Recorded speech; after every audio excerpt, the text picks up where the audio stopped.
Joe Biggs here with Infowars.com. Now, President Barack Obama has been considered one of the most disrespected presidents of all time. And a lot of people say it's because he's a black man. I'm not going for that. I think it's because he is a failed president. Obamacare, a failure.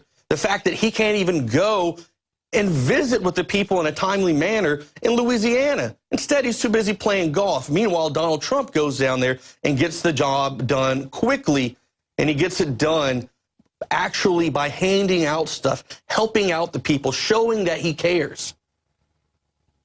President Barack Obama this weekend actually went to Laos late Monday night to become the first U.S. president ever to visit the Southeast Asian country. He encountered more than his usual share of friction and confrontation on his 10th trip to the region.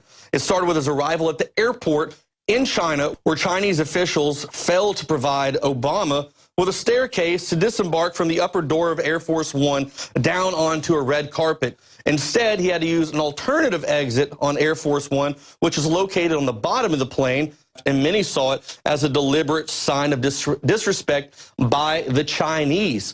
And who do you think is going to chime in on this situation? Donald Trump. Donald Trump tweeted out this weekend, China wouldn't provide a red carpet stairway from Air Force One, and then Philippines president calls Obama the son of a whore. Terrible. Another tweet.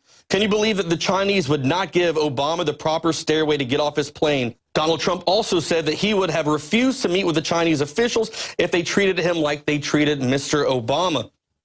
Donald Trump then said, if that were me, I'd say, you know what, folks, I respect you a lot. Let's close these doors. Let's get out of here. Mr. Obama downplayed the episode like he always does and pretty much blew it off like nothing happened at all. Also, there were running verbal battles between Chinese and U.S. officials and U.S. journalists at the G20 summit. A Chinese official tried to block White House National Security Advisor Susan E. Rice from moving closer to Mr. Obama at the airport, forcing a Secret Service agent to intervene. Now this leads me to another article by the New York Post. This is our country. Tempers flare as Obama arrives in China. On the tarmac, a quarrel broke out between the presidential aide and a Chinese official who demanded the journalist traveling with Obama be prohibited from getting anywhere near him. It was a breach of the tradition observed whenever the American president arrives in a foreign place. When the White House official insisted the U.S. would set the rules for its own leader, her Chinese counterpart shot back, "This is our country, this is our airport," the Chinese official yelled. So you can see simply that people do not have respect for America like they used to. And that's what we need, a true leader. That's why the populace is Donald Trump. That's why people are standing in line for hours and hours upon the thousands to go listen to this man speak, because we're tired of having a president that is disrespected by countries all over the world.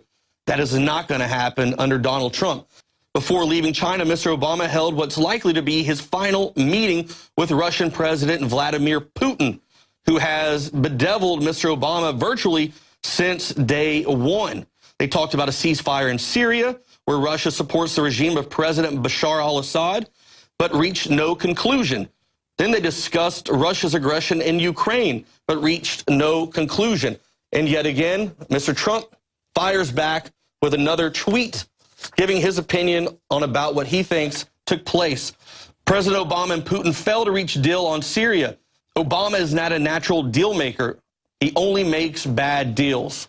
Amid all the friction, Mr. Obama did make progress on one of his prime legacy goals, formally entering the U.S. with China into the Paris Climate Change Agreement to reduce carbon emissions globally. In Laos, Mr. Obama was to hold his first meeting with new Philippine President Rodrigo Duterte, but the White House canceled it after the Philippine leader called Mr. Obama a son of a bitch on Monday. "You must be disrespectful," Mr. Duterte said of Mr. Obama. "Do not just throw away questions and statements, son of a bitch. I will curse you in that form. We will be wallowing in the mud like pigs if you do that to me." As you can see, President Barack Obama is not respected by many foreign leaders. It's time to get someone in the White House who will be respected, someone who's going to work for the American people, someone who's going to listen to the American people, and someone who's finally going to straighten this country up. Stay tuned for more reports at Infowars.com. I'm Joe Biggs.